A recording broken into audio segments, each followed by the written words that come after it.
45 years, the Women's International Shipping and Trading Association has brought together female executives and managers in the shipping, trading, and logistics industry. WISTA was founded in London in 1974. It has grown to include more than 3,000 members in nearly 50 countries around the world.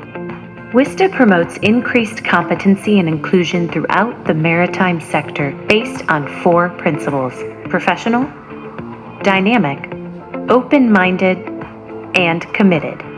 National WISTA associations provide their members local and regional networking, business and skill-building opportunities, and corporate visibility.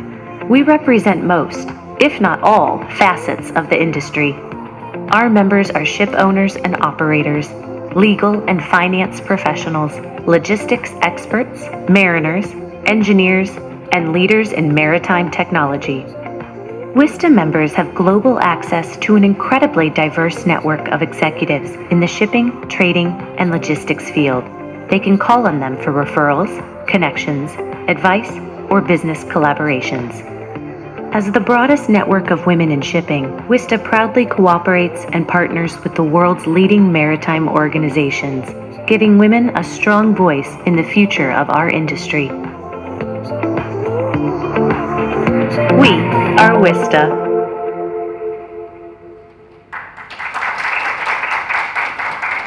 Good morning, ladies and gentlemen, and I thought it was very apt that we start with the WISTA video.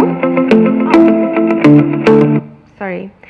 I think it's really important that we even celebrate ourselves. A lot of the ladies here are WISTA members, so I applaud all of you for your contributions to the maritime industry. And even the ladies who are not WISTA members, we definitely want you on board.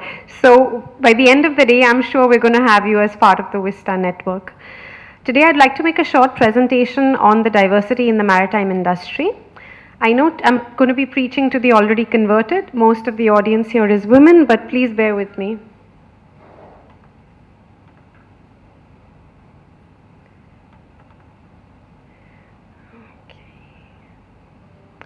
I'd like to start by thanking Mr. Raja for giving this wonderful opportunity for hosting all the women in maritime. I think today is a day that we need to celebrate women within the maritime industry, but we also do not need to get complacent. There's a lot that needs to be done. Amazingly enough, we even do not know how many women are working in the industry. Thus, if we are not aware of such basic information, how is it possible to discuss improvements?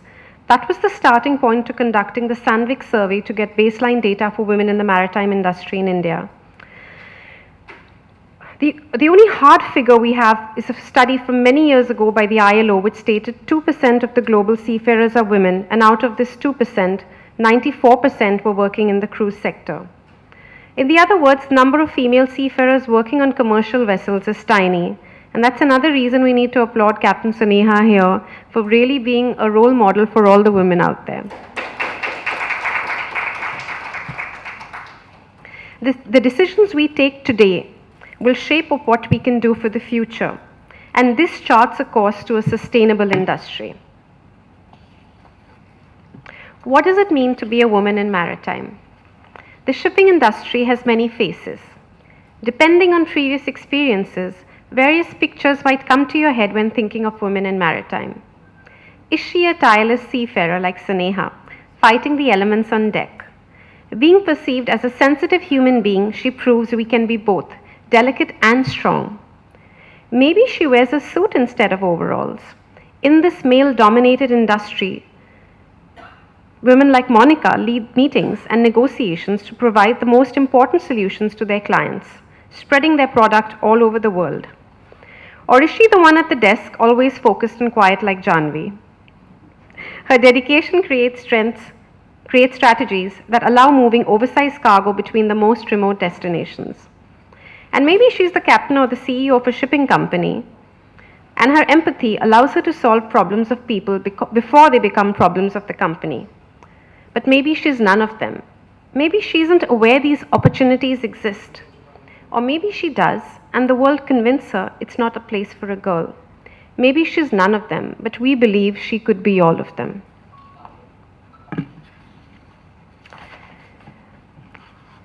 So we conducted some important research in 2019 on baseline data and in 2020 on the business case for diversity. We wanted to identify challenges of women working onshore and offshore and the ground reality with regards to gender bias and inequality in the maritime industry. So surprisingly, we found that women employees' share was usually 20% in a response from 205 companies, but less than 4% of women were CEOs. And gender balance, while it does not necessarily mean numerical equality, instead it means a conscious analysis of a gender mix that reflects the available talent pool. As one CEO told me, the goal is not necessary to be 50-50, but it should be closer to 50-50 rather than 80-20. And that is typical of what a boardroom looks like today. This is another reason we need more women leaders like Mrs. Nafisa Mullaboy, who's sitting in the audience, and leading by example. Understanding what it takes to attract, to retain, and develop female as well as male leaders will require a sophisticated level of gender bilingualism. And I'm sure Shraddha can give us more insights on that. It will also require an acknowledgement that women may not push for power, but that fact may actually make them well suited to exercising it. Conversely, some men who push for power may not be the most effective choice for a particular role and the times. Whoever proved that ambition was an effective criteria for leadership? The main reason I believe for an uneven management sex ratio is the inability to discern between confidence and competence. That is because we people in general commonly misinterpret displays of confidence as a sign of competence. Does it sound familiar that many of the male executives I spoke to, and some of them said, we really need to see a culture of change. We need to push women to enjoy more senior positions and provide role models. We need to have more proactively manage the female talent pipeline.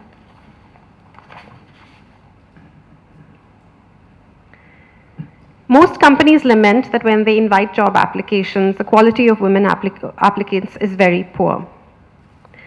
Why is this happening? Can we just put the blame on women? Because we know women definitely need opportunities.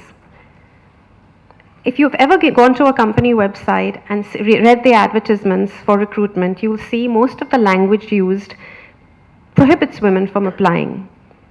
Do you have a picture of an all-male team on your website? Are you using words that may hinder women from applying?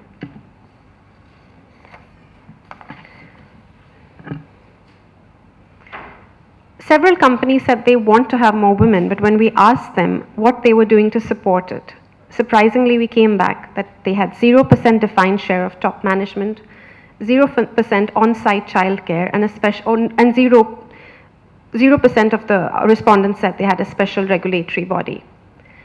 I think what we need to acknowledge is that women are different.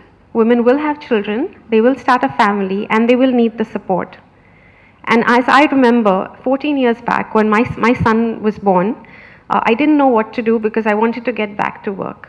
So I started taking him to work, and the entire industry knew that when they called me, there was a crying baby at the end of the line, and they knew that Sanjam has a baby who comes to work. And I think that's the new normal. Women cannot be expected to sacrifice one aspect of their life for another. Let's make the industry more friendly for women, for working mothers. This is the response from women who said that they found difficulty finding a job. So clearly, we have a gap here. We have companies saying they want to hire more women, but at the same time, women said they can't find jobs. What are we doing to change this?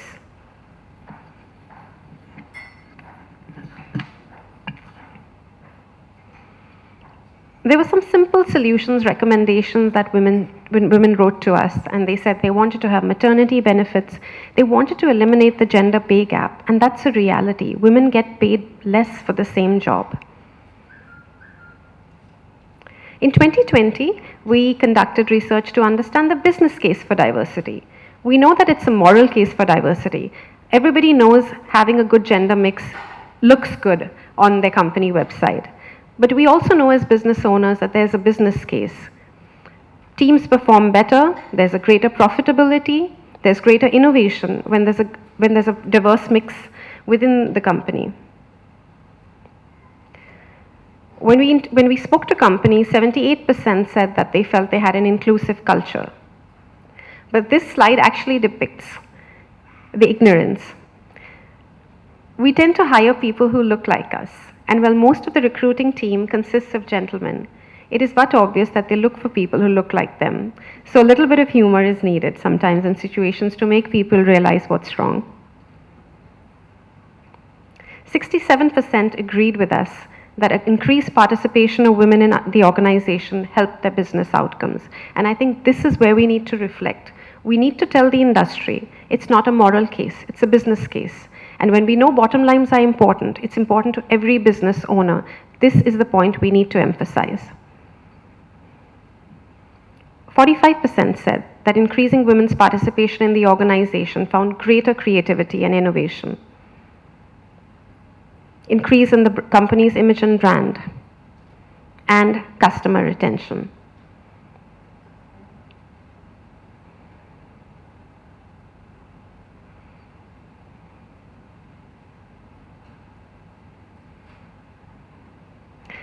Okay, so this is some more humor to kind of understand what are the situations that is really like. This depicts actually where we feel that women are kind of not even given the opportunity to be part of a team that provides solutions for women.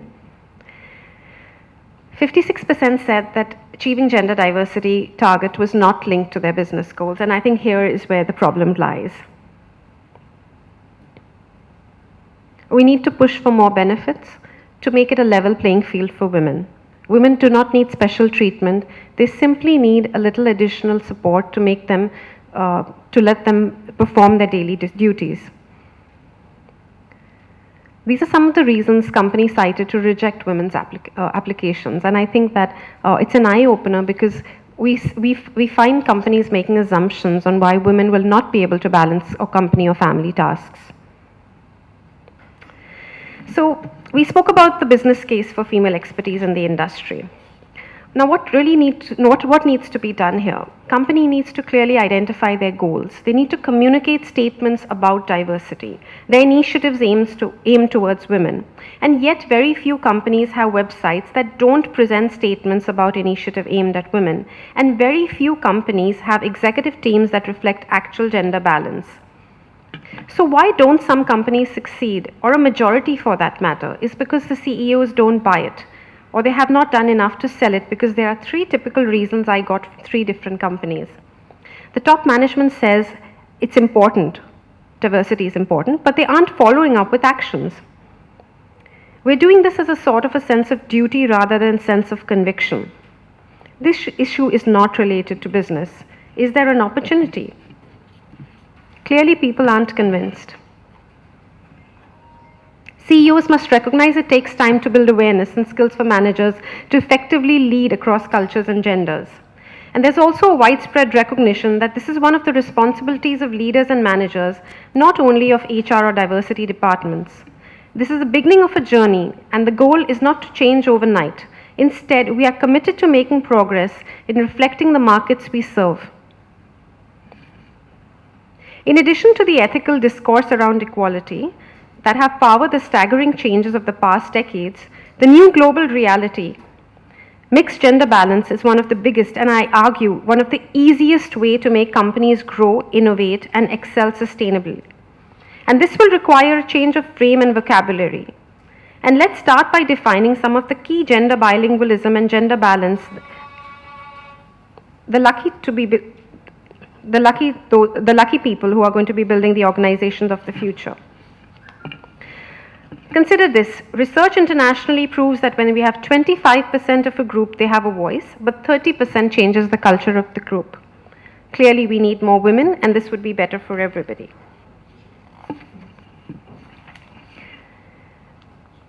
I'm going to skip a little bit because I know I'm preaching to women who already believe this, but I would address this though because we have some gentlemen in the room, and some CEOs are quiet supporters but don't want to make a big deal. It's like religion, you know, something to be practiced quietly at home but not to be discussed in public. They feel it's not worth fighting for or not worth being identified with. This point of view is one of the most common in progressive male leaders that I interviewed. Yet, this majority status makes it crucial for these men to change the culture. Yet, the naysayers are loud, assertive, and argumentative. Too many progressive men hold back. It takes a lot of courage men to stand up to other men on the topic of gender balancing. Too many progressive men are taken aback when some of the heated discussions they encounter and decide that gender is not good enough of a priority to fight for. So they let the louder voices dominate around the debate. I think today the message I want to give the gentlemen present here is that they need to be those loud voices. They need to make themselves heard, and they need to make sure that the naysayers are drowned in voices of positivity. So to end with, we basically have half an industry where the workforce is not allowed to run at the speed they can. And half of the workforce is going around with their leg in a plaster, and we continuously keep asking these women, these same women, why aren't you running faster? Why aren't you CEO? And why aren't you reaching the ranks of captain or chief engineer? It's a completely loaded question. Today, more than half of our prospective workforce aren't given the opportunities they deserve, that they need, that our industry needs to prosper. We expect better from our industry. And we all agree that we all want a more prosperous industry where profits are bigger and higher. Imagine work where there was gender parity. Even in nations, it's proven that GDP would go up by 25%. On one hand, we have all the women who want to work, who want to have the right training, the education, and the motivation, but are not given the opportunities to work. Not to let them work is a crime against economics and common sense. And if we want to make our industry even better, then let's give it a big boost by just letting women participate, even at the inequitable terms that they can. And if we rank countries on how they treat women and female labor force participation, and if the maritime industry was a country, we would rank at the bottom, below Chad, below Saudi Arabia. And clearly we have a long way to go. So coming back to the original idea, where does growth come from? The untapped potential of letting women participate in the job market is the biggest underutilized economic potential there is today. It's bigger than if you were an alchemist and learned to convert copper into gold. Bigger than if you found a cheap, clean source of energy fuels. Imagine the size of this untapped potential. Now, coming in terms of participation, we're letting women into the workforce with one hand tied behind their back.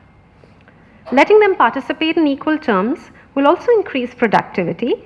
Not only existing workforce productivity, it's what we think today about the most advanced technology, AI, that's the impact that we're looking for. Even before the idea that equality itself is a good goal, whether it delivers economic growth or not. But even if you are cynical enough not to believe in the idea, do it for economic growth. Let's talk gender equality. Let's talk to everybody in the industry. We have a lot of catching up to do. Thank you so much for your time.